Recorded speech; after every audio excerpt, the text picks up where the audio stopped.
Ya, kita sudah banyak belajar, kita sudah banyak mendengarkan, sudah terlalu banyak.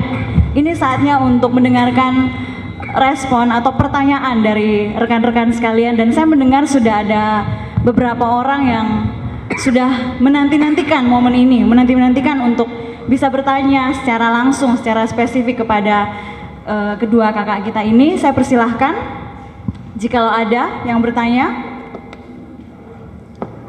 Ya, Kak Siska. Rekan-rekan bisa bertanya dalam bahasa Indonesia ataupun bahasa Inggris, silakan.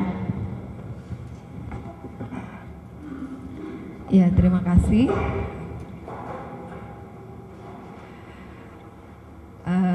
Saya ingin menanyakan kepada Miss Annette dan Kak Hari. Ketika kemarin Miss Annette mengatakan bahwa rambutnya sudah abu-abu begitu ya. Saya tahu bahwa generasi yang baru perlu untuk terus maju sampai ke titik di mana Kak Hari dan juga Miss Annette ada saat ini begitu. Nah, saya ingin bertanya sekaligus ingin meminta warisan begitu ya.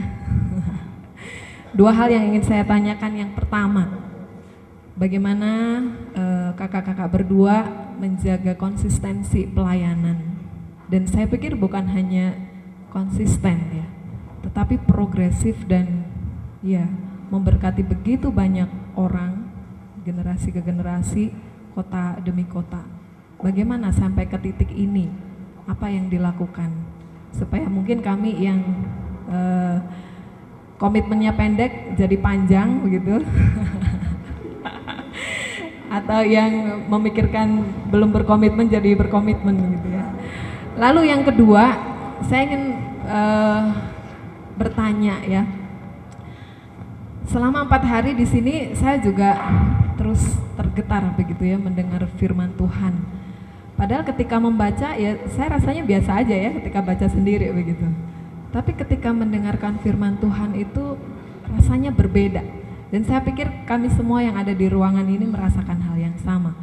Bagaimana firman Tuhan itu bukan hanya sekedar baik, tetapi menggoncangkan kami, begitu ya, menggugah ketertiduran kami selama ini. Yang ingin saya tanyakan adalah bagaimana menjadi seorang staff, seorang bukan hanya pengkhotbah yang baik, tetapi anointing preachers. Saya pikir persiapan kami, kalau persiapan juga mungkin hampir sama ya, hal-hal yang dilakukan, menggali, berdoa, internalisasi, membuat ilustrasi, membuka komentari mungkin. Tetapi kenapa outputnya berbeda begitu ya? Berbeda sekali gitu. Nah, dua hal ini yang ingin saya tanyakan. Terima kasih. I think for me in serving the Lord for this long years, bagi saya melayani Tuhan dalam masa yang cukup panjang ini, in the first few years I would term it as I serve in my own strength. Dalam beberapa tahun yang lalu saya berpikir bahwa saya melayani dengan kekuatan saya sendiri. I thought serving is about skills. Saya berpikir bahwa melayani adalah mengenai kemampuan saya. And so I try to better myself in skills. Jadi saya berusaha memperbaiki diri saya dalam keahlian saya. But so many times after what I thought was very good, it was still empty. Namun setelah itu saya berpikir dan melihat bahwa semuanya masih kosong. And so the Lord taught me to get out of the way and let Him be the center. Dan Tuhan memberitahu saya untuk keluar dari area itu dan biarkan Dia menjadi pusat pelayanan saya. Whether it is counseling students, pada saat saya mengkonseling mahasiswa atau siswa, whether it's preaching, pada saat saya mengajarkan sesuatu, berkhotbah, or whether it is leading a Bible study, atau pada saat saya memimpin sebuah kelompok PA, I have learned to invite the Lord to come and take His place. Saya belajar untuk mengundang Tuhan untuk menempati posisinya. And so then I am just one of the other people trying to allow Him to take the center place. Sehingga saya menjadi salah satu dari orang-orang yang membiarkan dia menjadi pusat dalam kehidupan, dalam pelayanan. So when I listen to students' problems, I immediately hand it over to the Lord. Jadi pada saat saya mendengarkan masalah yang dihadapi siswa atau mahasiswa, saya membiarkan mereka melihat langsung kepada Tuhan. So the Lord and I are always having conversations even when I'm talking to a lot of people. Jadi pada saat jadi saya selalu berkomunikasi dengan Tuhan, bahkan pada saat saya berkomunikasi mendengarkan orang-orang. And that has given me the consistency. Dan itu menolong saya untuk bisa terus memiliki konsistensi dalam pelayanan. The second one is to be a person who's always growing. Yang kedua adalah menjadi seseorang yang terus bertumbuh. So I'm always reading something. Jadi saya selalu membaca sesuatu. I'm a Methodist from a Methodist church. Saya dari gereja Metodis. And John Wesley said, even 5 minutes you can do something. Dan John Wesley berkata bahwa bahkan dalam 5 menit kamu dapat melakukan sesuatu. So I always carry a book with me wherever I go. Jadi saya selalu membawa sebuah buku kemanapun saya pergi. So that even 5 minutes can be used. Jadi 5 menit pun dapat sangat berguna. Or paper. Atau kertas. Except just now I didn't bring paper. Kecuali saat ini. So then you can use the time to grow yourself. Sehingga Anda bisa menggunakan waktu kapanpun untuk terus bertumbuh. So these two things keep me going consistently. Jadi dua hal ini terus menolong saya untuk bertumbuh secara konsisten. Some kind of input. Kadang-kadang Anda membutuhkan sebuah input. And then the other one is this ongoing conversation with the Lord. Dan hal yang lain adalah terus-menerus berkomunikasi dengan Tuhan. Terima kasih. Silakan Kak Hari.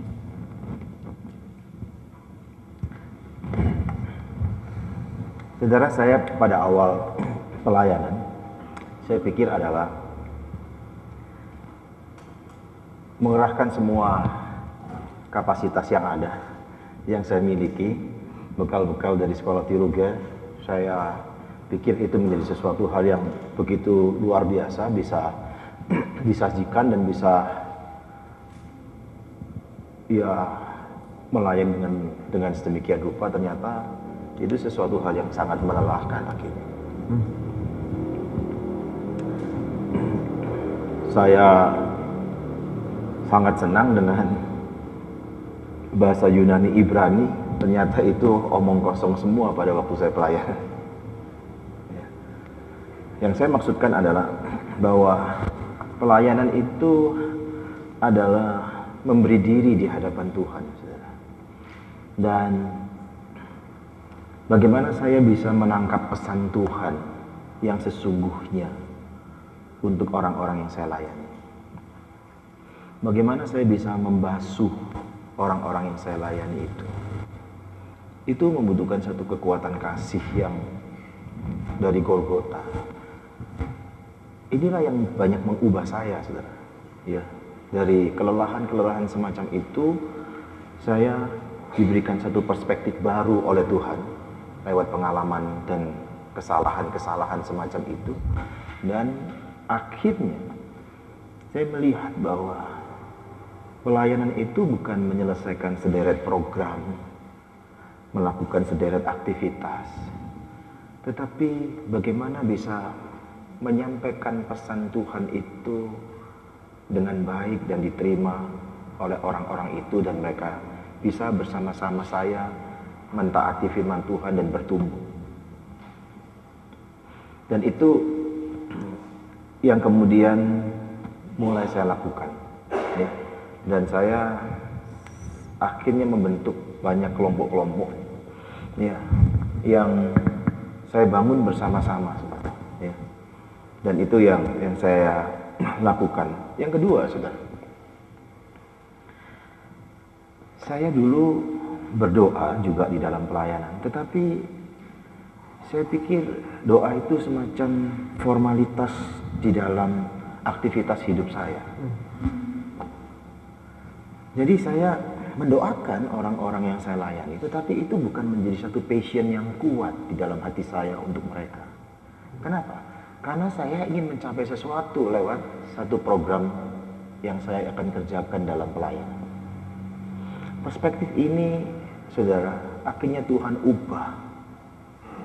Ya, Tuhan ubah untuk saya bisa menyentuh orang-orang yang saya layani. Bagaimana saya membasuh mereka dengan kehidupan doa saya untuk mereka lebih dalam. Nah, disitulah sesuatu hal yang akhirnya saya terus berbenah, saudara. Dan saya menemukan satu pelayanan yang sebenarnya bukan sesuatu hal yang dimana sederetan program yang memperbudak saya lagi, ya, sederetan target-target yang memperbudak saya lagi, tidak. Saya tidak lihat seperti itu lagi pelayanan. Demikian juga saudara, pada waktu diberikan tema dan sebagainya, kalau di dalam satu pelayanan, saya hanya hidup dengan bagaimana punya kehidupan Bible reading yang menolong saya. Apalagi sekarang maaf lebih mudah. Jadi kalau saya tunggu di airport, saya bisa banyak baca Alkitab, lebih banyak lagi, ya. Dan saya juga mencoba mencatat, ya, dengan tab ini banyak catatan-catatan melalui perjalanan hidup saya.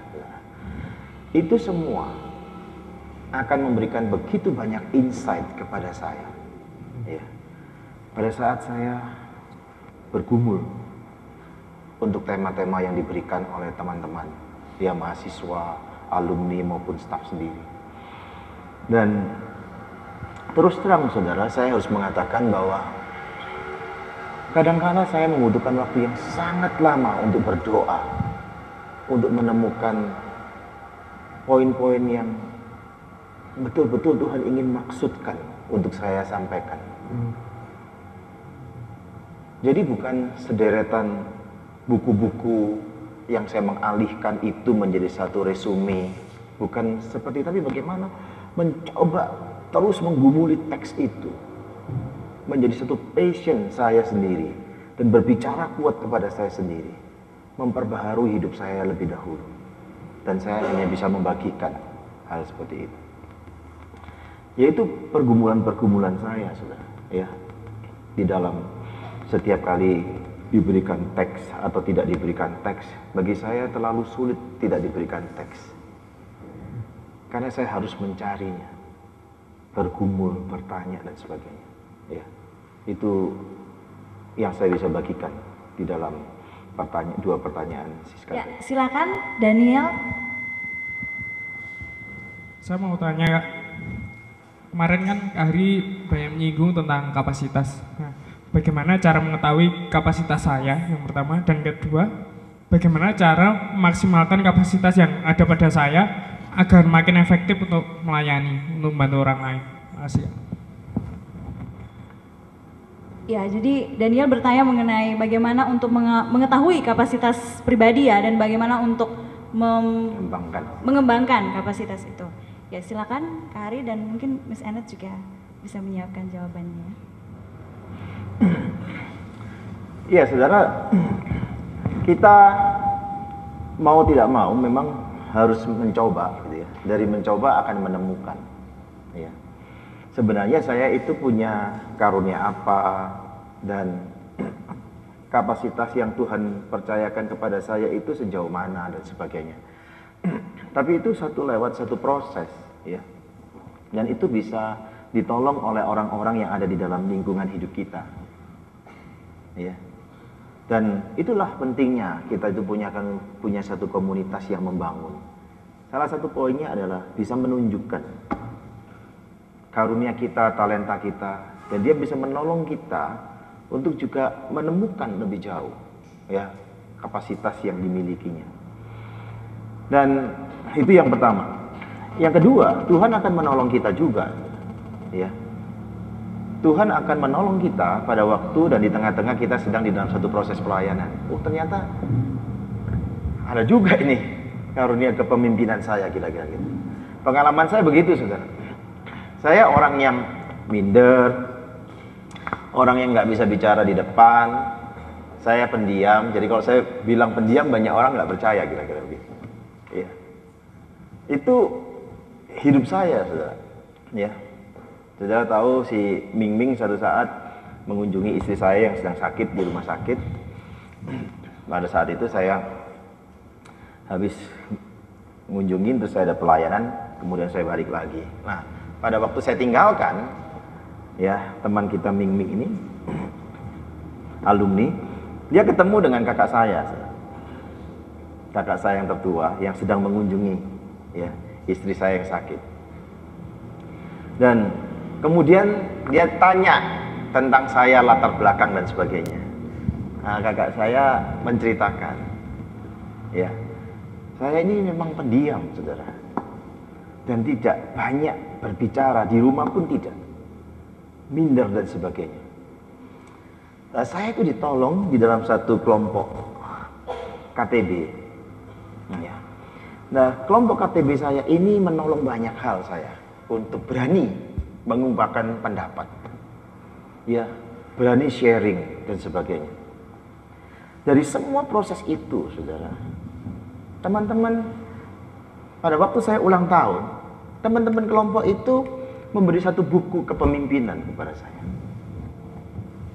Saya membaca buku itu, terus di dalam kelompok tiba-tiba ditanya, gimana sudah dibaca bukunya? Saya bilang, iya sudah. Bisa di-sharingkan, saya sharingkan. Nah, terus teman-teman kelompok saya mengatakan, sebenarnya kami melihat kamu punya potensi kepemimpinan itu. Iya. Dan kamu harus berani, iya, mengembangkan itu melalui apa? Kesempatan-kesempatan yang Tuhan berikan. Jadi sejak itu, saudara, saya ditolong, ya, ditolong untuk menggunakan setiap kesempatan di dalam proses kepemimpinan itu, ya, dalam kepanitiaan dan sebagainya. Itu akhirnya menemukan karunia yang saya miliki. Satu saat saya diberikan kesempatan untuk memimpin asrama, saudara, ya, dengan variasi, dengan yang lebih senior dan sebagainya, karakter yang berbeda-beda, suku, bangsa yang berbeda-beda di satu sekolah begitu ya, seminari. Di situ makin mempertajam. Dan ada seorang dosen saya, dosen perjanjian lama dari Jerman.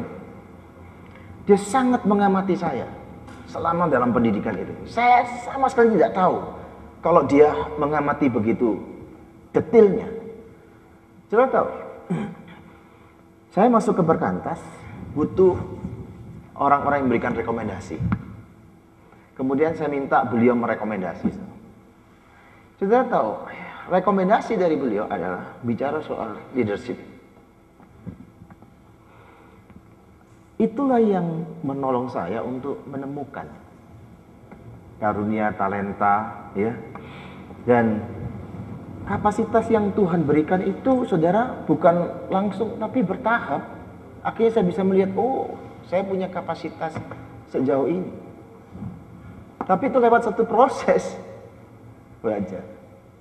Dan waktu saya masuk di Perkantas, hanya dalam waktu kira-kira 3-4 bulan langsung diangkat jadi PC. Bayangin, staf baru. Terus nanganin kota-kota dan provinsi-provinsi yang begitu banyak. Saya kebingungan waktu itu, saudara. Wah, ini dia, mana ini? Mau tanya kepada siapa, semua orang sudah pergi semua. Saudara. Ya. Dulu mentor saya itu Kak Agustinus Titi, saudara. Nah, beliau itu cuman 2 minggu di Surabaya, 2 minggu di Jakarta. Karena dia juga menangani LEPAKI, ya, Lembaga Pelayanan Alumni Kristen itu. Hanya dalam waktu 3-4 bulan itu kemudian dia tinggalkan, seterusnya dipercayakan kepada saya. Saudara tahu, wah, saya frustrasi dan sebagainya. Nah, teman kelompok saya yang lama itu bersama-sama dengan saya. Dan dialah yang banyak membantu saya. Jadi ini pentingnya, saudara, ya, punya teman-teman yang bisa membangun kehidupan kita. Kita nggak bisa sendirian, saudara. Dan itu saya sadari benar gitu. Teman-teman ini terus kemudian membangun hidup saya sedemikian rupa sampai akhirnya mereka melepas, betul-betul melepas, dan saya berjalan sendiri sampai sekarang ini, ya. itulah proses bagaimana menemukan karunia, talenta, dan kapasitas sampai sejauh mana dan mengembangkan, berjumpa dengan kesempatan-kesempatan dipakai, itu aja secara alami begitu saja. Itu yang menjadi pengalaman saya. Oke. Just to add one or two things, Hanya untuk menambahkan satu atau dua hal. many of us like to decide our capacity before we even try. Banyak dari kita senang untuk memutuskan kapasitas kita bahkan sebelum kita memulai apapun. You never know your capacity unless you have jumped in and tried something. Anda tidak akan pernah tahu kapasitas Anda itu seperti apa sebelum Anda mencoba hal itu. Sometimes we say, this is not my capacity, but it's because we are fearful. Kadang kita berpikir bahwa oh, ini bukan kapasitas saya karena sudah takut duluan. So, as our brother said, there's no way we will know our capacity unless you go through the process. Seperti Kak Hari mengatakan bahwa tidak ada cara lain untuk mengetahui kapasitas kita tanpa melalui proses itu.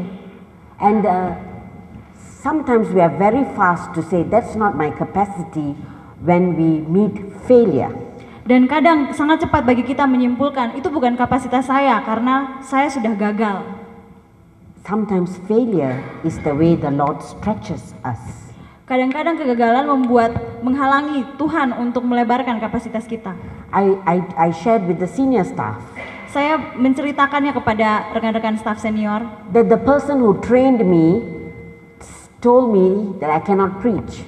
bahwa seseorang yang sudah melatih saya memberitahu saya bahwa saya tidak bisa berkhotbah. In fact, he took the paper and he tore it and threw it, and he said, you cannot be a preacher. Dan pada saat itu dia mengambil kertasnya dan merobek dan dia membuangnya dan dia mengatakan, Anda tidak bisa berkhotbah. And 1 month later, during a camp, I prepared worship, and he told me I cannot lead worship. Dan satu bulan setelah itu pada saat saya memimpin pujian pada sebuah camp dan dia mengatakan, oh Anda tidak bisa memimpin pujian. So I have no capacity for preaching and no capacity to lead worship. Jadi saya tidak memiliki kapasitas untuk berkhotbah dan juga untuk memimpin pujian. So what do I do in Perkantas? Jadi apa yang harus saya lakukan di Perkantas? And God said, I cannot leave. Dan Tuhan mengatakan pada saya tidak boleh pergi. So I stayed and I learned again how to do these things. Dan saya memutuskan untuk tetap tinggal dan saya belajar bagaimana untuk melakukan semua ini. And that is the process of stretching. Dan itu adalah proses di mana Tuhan melebarkan kapasitas kita. That when we try something, we at the same time also equip ourselves and learn from that. Dan pada saat kita mencoba sesuatu, pada saat itu pun kita diperlengkapi dan dikembangkan kapasitas kita. The second time I preach, Pada momen kedua saya berkhotbah, I read some books on preaching. saya membaca beberapa buku sebelum berkhotbah. one group of students gave me 1 hour to preach. Dan satu kelompok mahasiswa memberikan kepada saya 1 jam untuk berkhotbah. So I practice in front of the mirror.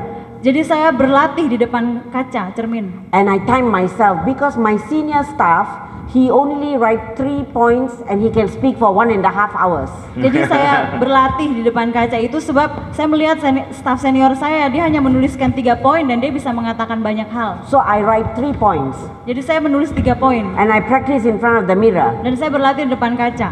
And I could do 45 minutes. Dan saya dapat melakukannya dalam 45 menit. So I was very happy. Dan saya sangat senang waktu itu. And then I went to the students group. Dan saya pergi ke kelompok mahasiswa itu. And I saw them and I became very frightened. Dan saya melihat mereka dan saya sangat takut waktu itu. And I finished my 3 points in 5 minutes. Dan saya menyelesaikan 3 poin saya dalam 5 menit. And then the student is waiting for some more and I said, I finished my sermon. Dan pada saat itu mahasiswanya menunggu dan saya mengatakan saya sudah selesai. So I learn again some more. Jadi saya terus belajar. And so feedback is another process of stretching. Dan pada saat kita mendapatkan respon balik dari seseorang, itu adalah proses untuk mengembangkan kapasitas kita. From people who criticize me and people who encourage me. Dari orang yang mengkritik kita ataupun orang yang memberikan pujian kepada kita. And then the last one is discipline. Dan hal yang terakhir adalah kedisiplinan. To work at something. Untuk mengerjakan sesuatu. When I've done all this, pada saat saya sudah menyelesaikan semua ini, and then I find I become so busy as a staff worker. Dan saya menemukan bahwa saya sebagai seorang staf ternyata sangat sibuk. I must be honest before God. Am I trying to be Messiah? Dan saya harus belajar jujur di hadapan Tuhan, dan jadi saya tidak menjadi seorang Mesias. And along the journey, He will show you what you should be doing and some things no need to do. Pada proses itu Tuhan menunjukkan kepada saya apa yang harus saya lakukan dan apa yang tidak boleh saya lakukan. Thank you. Terima kasih. Saya mau bertanya 3 pertanyaan. Yang pertama, tadi malam kita sudah mendiskusikan bagaimana salah satu usulannya adalah bagaimana kita menjadi staf yang melibatkan adik-adik untuk masuk dalam kehidupan kita dan mengizinkan mereka mengikuti aktivitas sehari-hari kita. Yang jadi pertanyaan adalah resiko dari keterlibatan penuh mereka dalam hidup kita berarti mengurangi privasi. Boleh ulang? Tadi malam kita sudah ada usulan-usulan bagaimana kita menjadi seorang pembimbing yang baik di era Posmo itu adalah dengan banyak melibatkan adik-adik dalam kehidupan kita sehari-hari.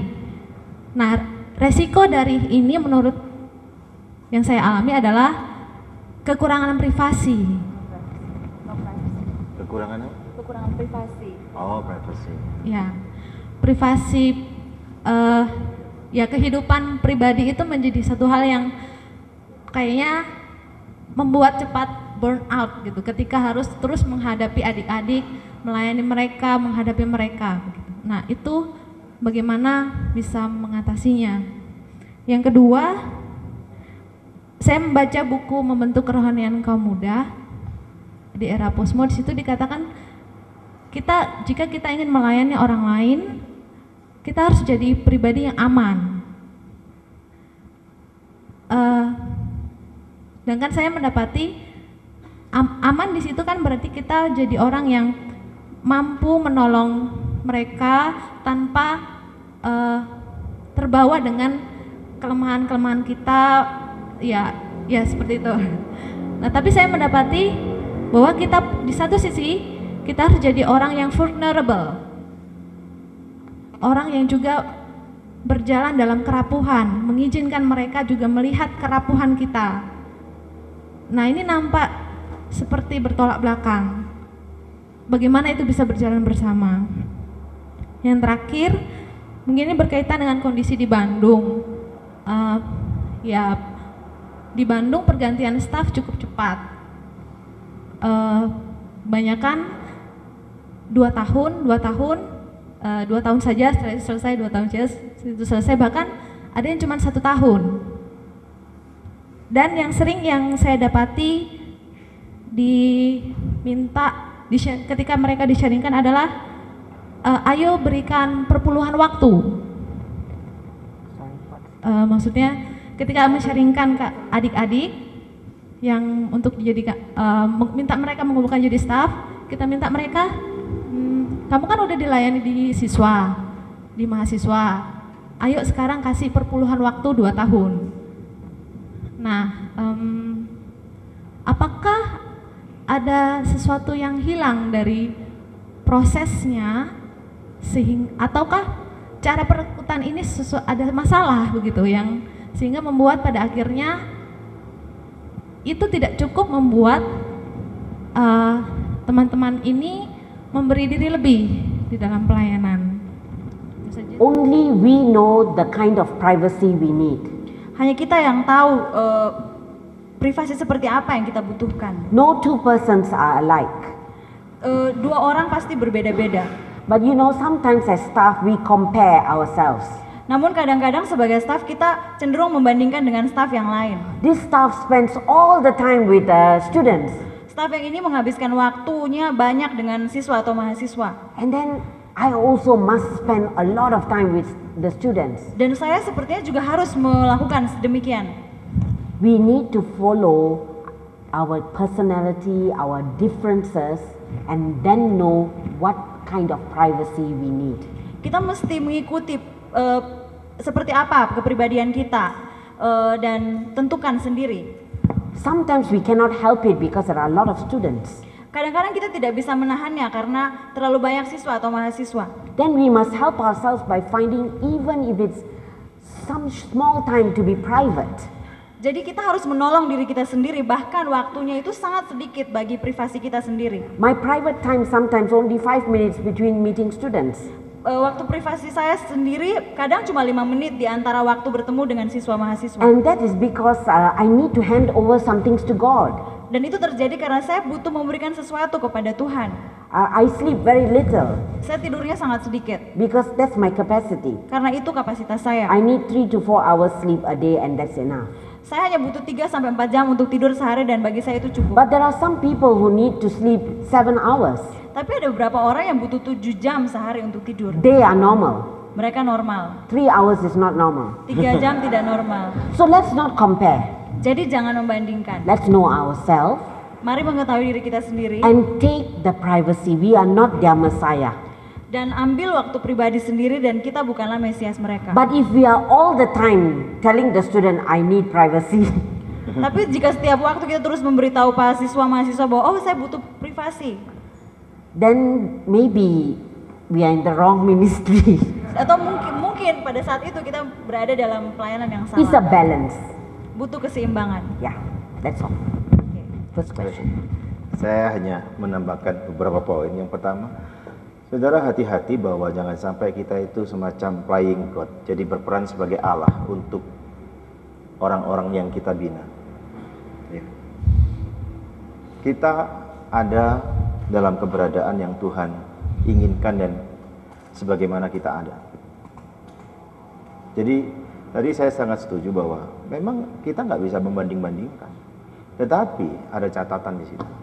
Kita harus mendisiplin diri kita. Jangan sampai kita tidak membandingkan, kemudian itu menjadi alasan kita untuk bermalas-malas di dalamnya, ya, untuk tidak memberikan kesempatan dan hati kita untuk orang-orang yang kita layani. Hati-hati, ya. Seringkali orang mengatakan, waduh ini terlalu tinggi ini standarnya. Saya katakan tinggi rendah satu standar yang mau ditetapkan adalah sebenarnya bagaimana kita itu punya passion atau tidak terhadap ladang itu. Kalau orang punya passion terhadap ladang itu, dia akan punya kerelaan yang jauh lebih besar. Dan apa yang dia bagikan kepada orang lain, atau apa yang dibutuhkan orang lain untuk ada hadir dalam hidupnya, dia tidak merasa sangat terganggu. Karena passion itu dia miliki untuk orang-orang dia layani. Tapi kalau kita sudah tidak punya hal itu, saudara, kita hanya memberikan kepada dia jam aja sudah. Di dalam menyentuh generasi ini perlu dibasuh. Untuk membasuh itu membutuhkan hati, untuk membasuh itu membutuhkan waktu dan kerelaan untuk melepas semuanya itu. Dan ini yang harus menjadi prinsip seorang pelayan. Model yang Yesus lakukan itu saudara perhatikan. Prinsipnya adalah passion yang begitu kuat. Yesus melayani jiwa-jiwa itu. Dia memberikan waktunya. Saya kalau boleh katakan, memang ada waktu-waktu tertentu di mana Yesus menarik diri dan dia berdoa. Itu privasinya. Tapi setelah itu dia kembali lagi dan memberikan waktu yang begitu panjang untuk orang-orang yang dia layani. Saya takut pada waktu kita mempertanyakan privasi kita, sebenarnya kita tidak mau kehilangan hak kita untuk ladang itu. Karena orang kalau punya passion, dia tidak akan mempertanyakan itu untuk dirinya. Tapi dia bisa dalam hikmat Tuhan mengelolanya hidupnya. Itu yang saya bisa bagikan.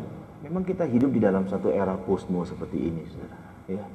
Tetapi bagaimana kita itu punya jati diri sebagai seorang Kristen, itu kita mesti tahu. Paulus, kalau saya mengambil contoh, dia sebagai seorang Kristen, ya, pelayan Tuhan, dia bisa mengatakan, sebagai orang Yahudi aku ini, sebagai orang yang tidak di bawah hukum Taurat seperti ini. Jadi dia bisa mengidentifikasikan diri. Kemampuan dia bisa mengidentifikasikan diri ini karena dia sangat jelas dengan identitasnya. Jadi dia bukan kompromi terhadap zaman, tetapi dia mendekati zaman itu dengan identitas tanpa kehilangan prinsip. Ya. Jadi saya ingin mengatakan kepada kita, di dalam menjangkau generasi sekarang ini, saudara, kita butuh bukan hanya sekedar, saya katakan bukan hanya sekedar teknik-teknik, tetapi bagaimana kekuatan Allah dihadirkan di dalam hidup kita, ya. Dan bagaimana menolong generasi ini yang sudah masuk ke dalam lingkaran Pusmu bisa didekati tanpa, ya, tanpa kita membatasi gerak daripada mereka yang lebih jauh, ya. Saya masuk ke dalam, atau kita masuk ke dalam lingkungan hidup mereka, ya, dengan kreativitas, dengan inovasi, ya. Yang saya harus mengatakan bukan satu pendekatan yang begitu formal. Ayo ke gereja mesti pakai baju batik, celana jangan jeans, nggak boleh. Nggak bisa kepada generasi ini, karena itu bukan sesuatu hal yang sangat penting, saudara, ya. Tetapi bagaimana kita mendekati mereka dan mereka bisa melihat hidup kita yang apa adanya itu di dalam kita beribadah dan sebagainya, ya. Karena bagi saya, saudara, generasi Pusmu ini adalah generasi yang dimana mereka itu hidup yang menggunakan aturannya sendiri. Dia tidak mau ada orang mengintervensi, ya, aturannya. Nah, saudara, bagaimana orang-orang yang hidup di dalam zaman Pusmu ini yang kita jangkau, dia menyadari bahwa perilaku-perilakunya ada yang tidak sesuai dengan Alkitab dalam kesadaran pendekatan kita, tanpa kita mengintervensi, mengkhotbahin dia dan sebagainya, tetapi memberikan hati kita di dalam konteks pendekatan seperti itu, ya. Itu yang terjadi, saudara. Saya seringkali melihat di satu gereja itu, ya, hamba Tuhannya mendampingi pemuda remaja. Stylenya itu rapi banget, saudara. Sedangkan pemuda remajanya itu bajunya asal-asalan, kira-kira begitu, ya. Aduh. Saudara tahu, mereka tuh berbisik dan mengatakan apa? Wah, kita ini dibina oleh orang-orang yang kuno, ya.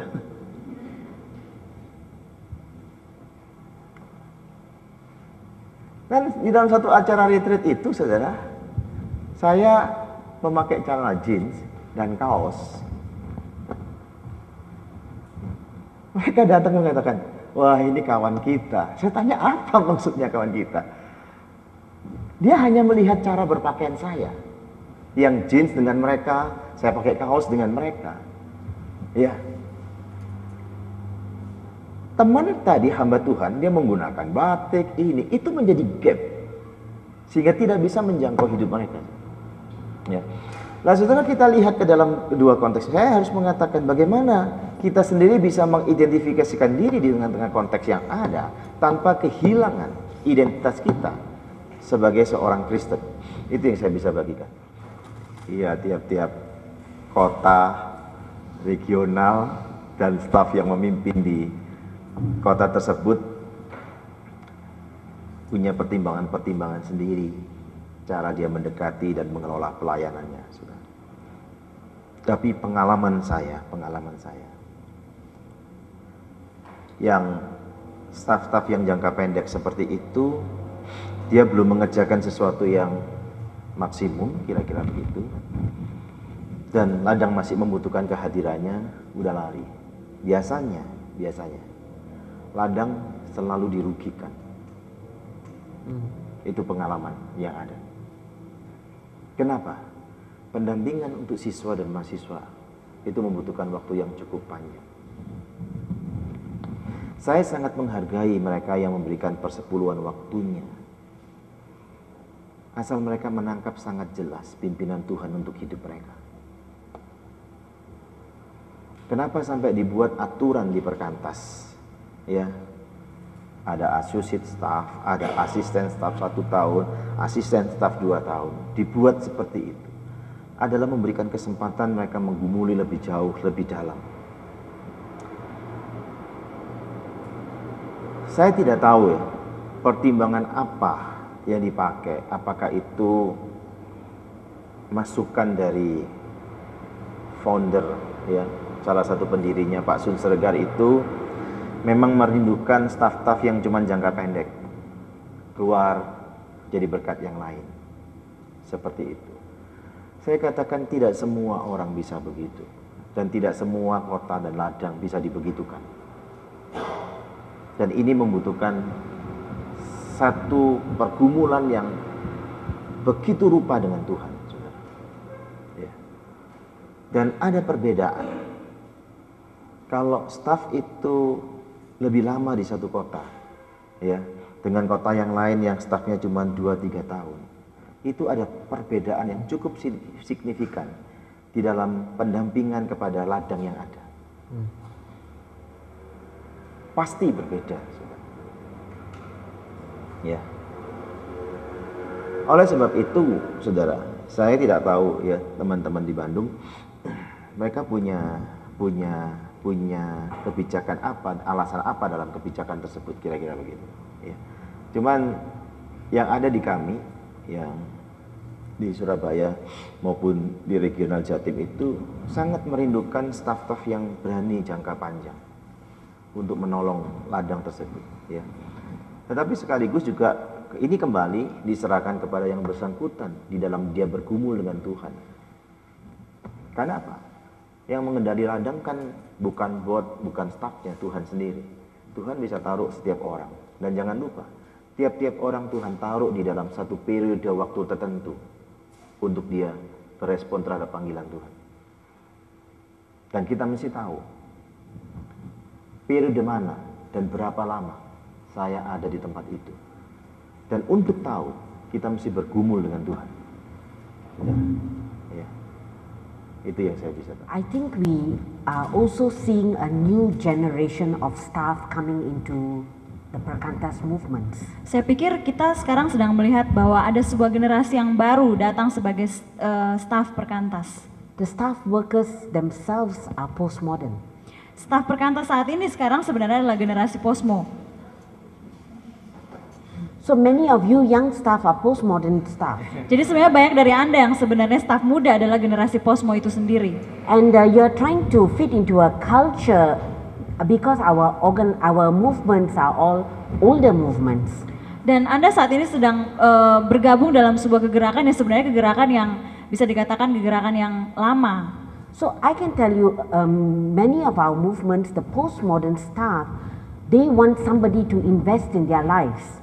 Dan saya memberitahu Anda bahwa sebenarnya staff-staff yang termasuk generasi posmo sebenarnya mereka mau untuk ada orang-orang yang menginvestasikan waktu mereka. So they are always asking, how come the senior staff have no time for us? Dan mereka terus bertanya bagaimana mungkin senior staff tidak memiliki waktu untuk kami. So after 2 years of serving and nobody is looking after you, they want to go. Dan setelah 2 tahun melayani dan tidak ada satu orang pun yang memperhatikan Anda dan mulailah pergi. So I think one area we can look into is, are we shepherding the young staff? Dan kita mesti melihat bahwa apakah kita sungguh-sungguh mendampingi, memimpin staf-staf muda itu. And sometimes it may not just be the role of senior staff, it could be board members who shepherd the staff. There may not be senior staff in some movements. Bukan hanya tugas dari staf senior untuk mendampingi staf muda, tapi juga kakak-kakak BPC atau BPR. I think the other one is to change the the idea about staff work. Dan hal lain yang mau saya katakan adalah kita harus mengubah cara pandang mengenai staff. We need to tell our staff that usually we become more effective only in our 4th or 5th year. Terkadang kita mengatakan kepada mereka bahwa kita akan efektif dalam 4 sampai 5 tahun.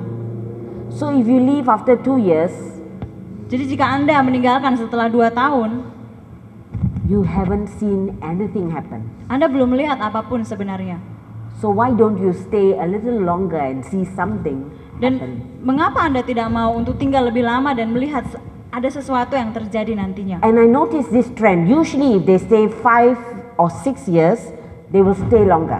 Dan saya memperhatikan tren ini bahwa jika mereka memutuskan 4 atau 5 tahun, kemungkinan besar mereka akan tinggal lebih lama. So I really want to challenge you young staff, don't leave before your time. Dan saya mau menantang para staf muda untuk jangan pergi sebelum waktu Anda. Don't quickly say I'm a failure and go. Jangan cepat-cepat menyimpulkan bahwa saya seorang yang gagal dan saya mau pergi. Stay until 5 years. Tinggallah sampai 5 tahun. But if you're causing trouble, Tapi jika Anda menyebabkan masalah, ya Pertanyaan saya sesuatu yang mungkin sangat berat. Begini, berkaitan dengan kehidupan staf yang bisa juga jatuh di dalam dosa. Itu bagaimana untuk membawa diri dia untuk bangun lagi, kemudian mungkin juga berkaitan dengan pengembalaan khusus. Miss Anet bisa memberikan jawaban, dan juga Kak Hari sebagai staf senior ketika mendapati ada staf yang seperti ini. Teman-teman, kita yang mengetahui sebagai seorang rekan sepelayanan, posisi kita bukan posisi seorang hakim. Itu yang harus menjadi prinsip. Ya. Yang kedua, kejatuhannya itu kan sangat beragam. Ya. Kalau kepada satu titik yang begitu ya fatal, memang tidak bisa tidak. Kita tidak boleh meremehkan dosa, tetapi kita tidak boleh kehilangan kasih. Bagaimana memparalelkan itu di dalam kita mensikapinya? Ya, si korban ini ya yang sudah jatuh terpuruk, dia tidak merasa dihakimi, tetapi dia tidak merasa ditoleransi dosanya. Ya, jadi bagi saya disiplin kepada dia harus dijalankan, tidak bisa tidak. Ya, macam-macam disiplin, tergantung tingkat kesalahan dia. Ya, macam-macam. Ya, di dalam disiplin itu semangatnya adalah mengasihinya, bukan menghukum dia. Ya, kita harus kembali kepada prinsip Tuhan Yesus. Pada waktu orang berdosa disodorkan kepada dia. Ya. Jadi menjaga keseimbangan itu. Yang ketiga, orang yang didisiplin, dia bukan dilepas, tetapi digembalakan, dimentoring dan sebagainya. Nah, saudara, kita lihat kalau dia jauh dari kita, metode mentoringnya kan bermacam-macam. Kalau dia ada di sekitar kita, itu jauh lebih memungkinkan, lebih maksimum mentoringnya. Tapi yang agak jauh itu sulit. Nah, kita bisa menggunakan teman-teman di sana sebagai timnya, dan dia diminta untuk terbuka, untuk menolong mengatasi kelemahan itu. Itu harus. Kalau enggak, dia nggak punya partner untuk membantu dia membangun kembali hidupnya. Nggak ada. Dia butuh orang lain. Ya.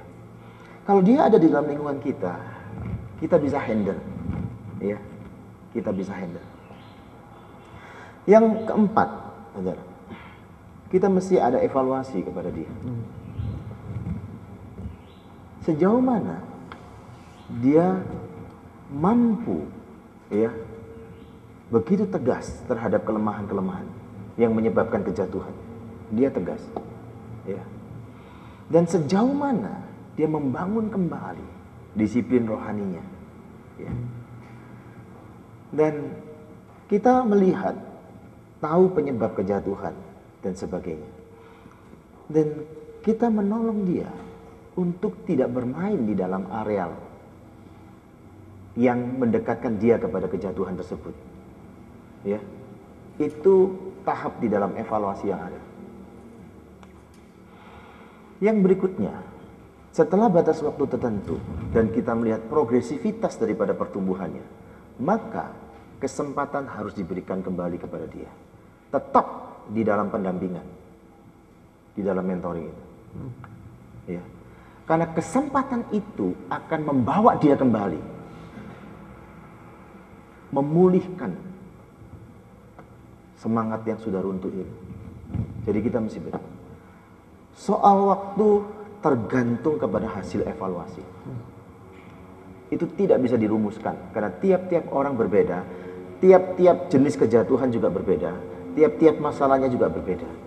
Ya, itu yang saya bisa beri. Can I also put it from a different perspective, similar things? Saya bisa menambahkan dari perspektif yang sedikit berbeda. Sometimes when we discover sin among us, Kadang pada saat kita menemukan dosa di antara kita, some of us feel so shocked. beberapa dari kita mungkin akan sangat terkejut. Sin is not a stranger among all of us, full-time workers especially. Dosa bukanlah sesuatu yang asing sebenarnya di antara para full-timer. I'm talking about serious sins, big sins.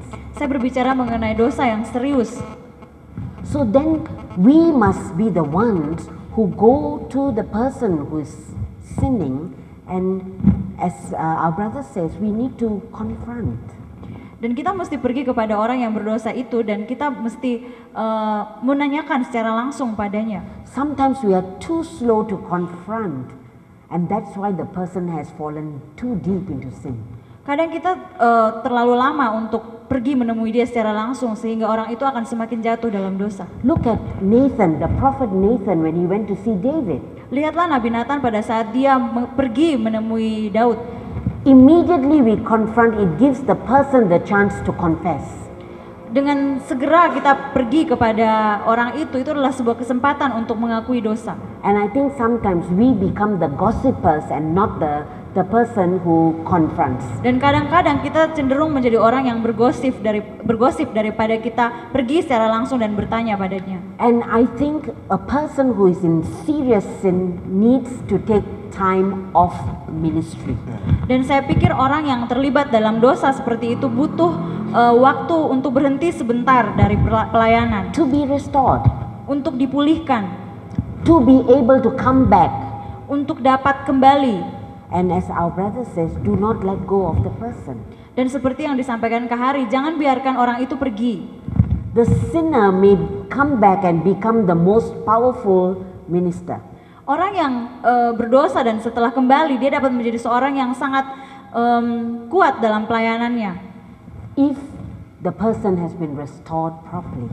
Jika orang itu sungguh-sungguh telah dipulihkan. So there is this minister, Gordon MacDonald. Many of you read his books, Ordering Your Private World. Ya. He sinned. He took time off to be restored to his wife and in his ministry. And when he was restored, God brought him back and used him very powerfully to help so many of us. Ada seorang bernama Gordon MacDonald, dia adalah seorang yang telah jatuh dalam dosa kepada istrinya dan kepada pelayanannya. Dan pada saat dia sudah dipulihkan, dia dapat kembali kepada pelayanannya dan dia sangat efektif. So let's be careful about pushing away people who sin as well. Jadi mari kita benar-benar berhati-hati memperlakukan seorang yang sedang jatuh dalam dosa. But let's give them confront so that they can confess, own up and work through things. Jadi mari kita mempertanyakan kepada dia dan biarkan dia untuk mengakui dosa itu dan biarlah dia dipulihkan. And the person needs to be disciplined, yes. Dan orang itu butuh untuk didisiplin, benar dia butuh didisiplinkan. Iya, saya mungkin tambahkan. Sudah saya punya pengalamannya berkaitan dengan seorang staf yang saya sudah mengingatkan dan sebagainya.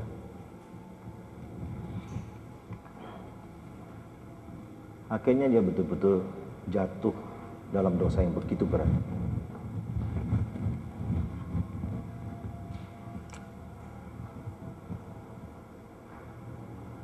Waktu dia jatuh, orang pertama yang dia telepon adalah Kak Iis. Dia menceritakannya. Dia mengatakan, sebenarnya saya ingin telepon ke saya katanya. Tapi dia tidak punya keberanian yang cukup. Ditanya, kenapa kamu mau telepon Kak Hari? Kenapa kamu tidak punya keberanian? Karena sebelumnya saya sudah mendapatkan banyak nasihat dan peringatan.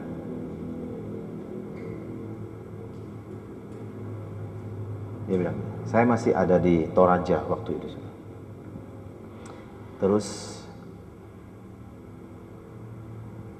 apakah boleh saya sampaikan hal ini kepada Kak Hari? Justru saya mau minta tolong Kak Is untuk sampaikan kepada Kak Hari. Malam itu saya ditelepon. Malam itu ditelepon, saya sangat terkejut, syok saya. Malam itu saya sulit tidur, saya bergumul, saya berdoa, campur aduk pikiran saya. Gitu.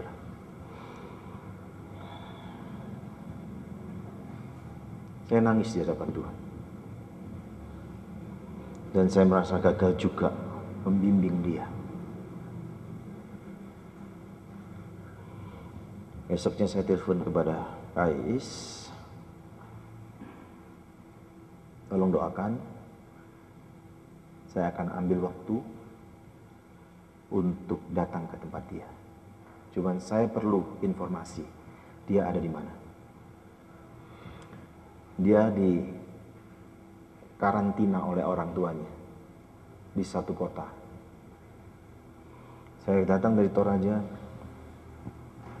Saya pergi sendirian karena hal ini nggak mungkin saya mengajak orang, saudara. Saya pergi sendirian, saya cari alamat itu. Begitu sulitnya karena itu keluar kota dan sebagainya.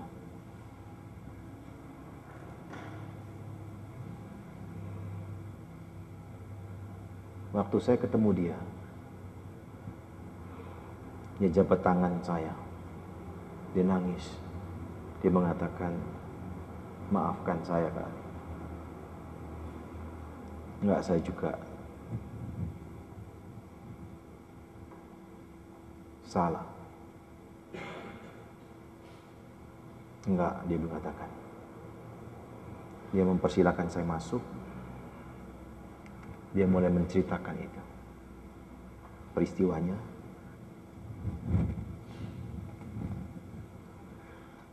Saudara, waktu itu saya mengatakan kepada dia,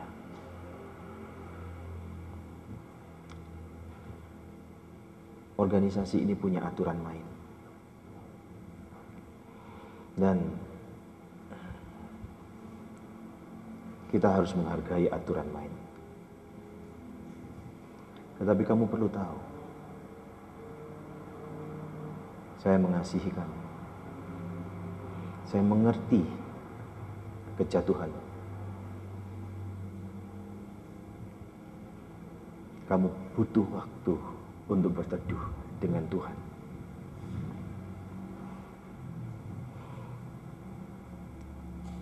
Dan kalau kamu bersedia,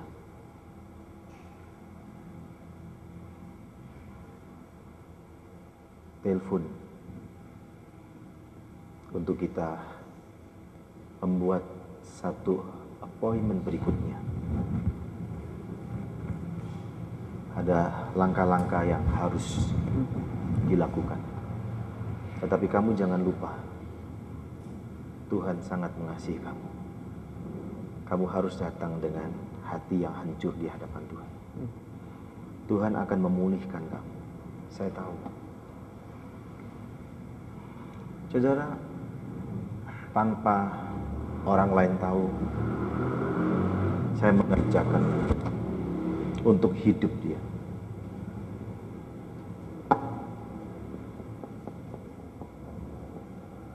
Dan dia sewaktu-waktu sekarang dia masih kontak saya. Dan dia terlibat di dalam pelayanan. Setelah jangka waktu yang begitu panjang. Setelah dia dipulihkan dari keruntuhannya. Saya mengatakan, orang yang sudah jatuh, dia membutuhkan basuhan yang penuh kasih, bukan penghakiman, bukan penilaian, bukan tuduhan-tuduhan. Ya. Dia tahu kejatuhan itu, dia menyadari kejatuhan itu, dia merindukan ada orang yang di sekitarnya membangkitkan dia kembali dari keruntuhan. Itu pengalaman saya. Ya. Luar biasa sekali ya, pada siang hari ini kita sudah banyak bertanya, pertanyaan dari rekan-rekan semuanya, dan saya pikir sangat memberkati kesaksian dari Kak Hari dan juga Miss Annette. Kita berikan tepuk tangan kepada Kak Hari dan Miss Annette. Karena waktu yang sangat terbatas, kita harus segera mengakhiri bagian tanya jawab ini, dan untuk menutupnya ada tambahan dari Kanton.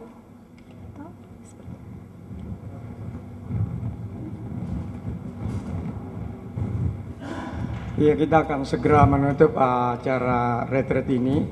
Saya pikir retreat yang pasti kita akan, setiap orang memberikan judul ya di dalam setiap perjalanan pelayanan kita. Saya percaya setiap orang sudah memiliki judul itu untuk dibawa pulang, untuk dikerjakan. Dan itu semua karena Tuhan menolong kita melalui hamba-hambanya yang Tuhan sangat kasihi. Pertama-tama kami mau mengucapkan dari panitia, terima kasih kepada Kak Hari sebagai staf senior, sebagai kakak, sebagai gembala dan mentor untuk setiap kami di dalam pelayanan ini. Terima kasih untuk semua yang Tuhan sudah bicarakan dan sudah disampaikan kepada setiap kami. Juga secara khusus untuk Miss Annette yang sudah melintasi lautan ya, untuk datang di negeri kami ya, di dalam rumpun yang sama. Ya. Mari kita berdoa. Kami sekali lagi bersyukur Tuhan untuk kehadiran-Mu di dalam retreat beberapa hari ini. Terima kasih Engkau sudah berbicara kepada kami. Tiap firman Tuhan yang disampaikan, sharing, dan bagian daripada persekutuan ini, Engkau terus menyatakan kehendak-Mu kepada kami. Terima kasih Engkau sudah memulihkan hati kami.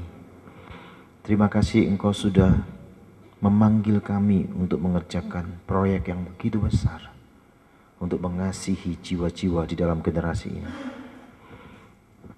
Kami mengucap syukur secara khusus Engkau menghadirkan hamba-Mu Miss Annette di tengah-tengah kami. Terima kasih untuk pelayanannya yang dipenuhi dengan penyertaan. Engkau memberkati seluruh hidupnya.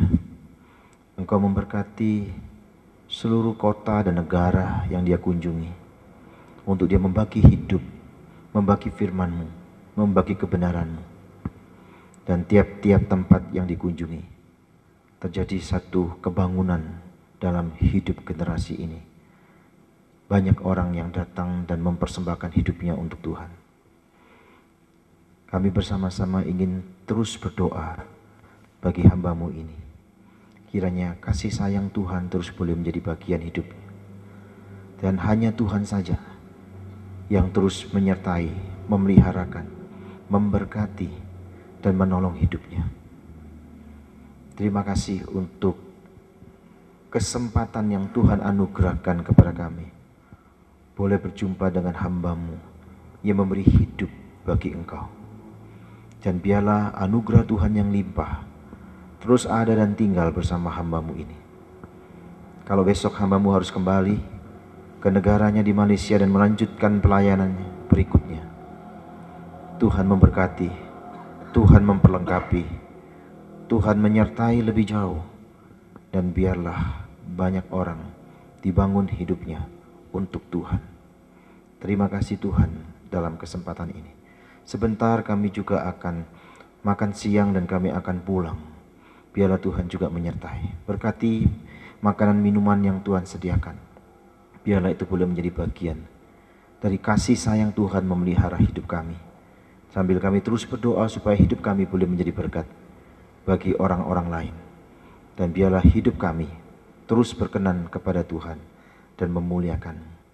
Kami menyerahkan seluruh perjalanan pulang ke kota masing-masing, supaya Tuhan sendiri tetap ada dalam penyertaannya dari sekarang sampai selama-lamanya. Terima kasih untuk setiap staf dari berbagai macam kota yang boleh ambil bagian. Terima kasih untuk pengurus BPR, BPC yang ada bersama-sama kami. Dan kami terus berdoa supaya kami terus boleh bergandengan tangan mengerjakan panggilan-Mu ini dengan hati yang dipenuhi dari kasih yang dari Kristus. Terpujilah Engkau, di dalam nama-Mu kami berdoa. Amin.